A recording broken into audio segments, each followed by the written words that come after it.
Hey, Nails to Direct. I love answering questions about mortgages for nail techs because obviously I spend a lot of time in the nail salon at least once a month. Let me know where you're located. I'm in Northern Illinois. Maybe we can meet up and we can do my nails and I can answer all your questions.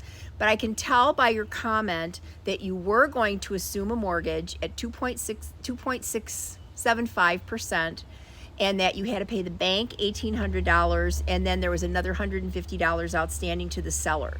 So number one, that was a super good deal for the assumption. There are closing costs on an assumption. So when I'm doing a mortgage, the closing costs are probably, by the time you get finished, about $2,500 to $2,700, depending on the appraisal. But for an assumption to only cost $1,800, I think that's a pretty good deal. So don't be put off by that.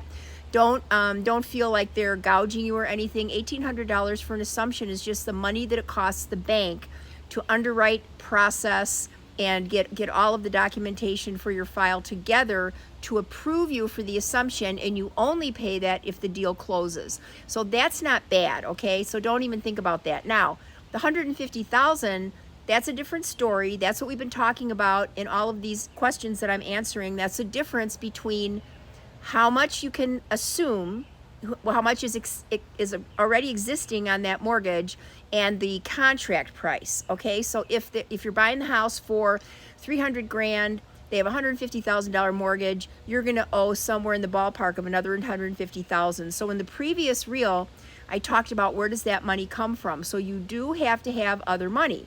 Gift from a family member, borrow it from your 401k, have it in your savings account, your checking account. And again, you're going to hear me say this over and over. It's going to sound like a broken record, but guys, do not withdraw money from your 401k.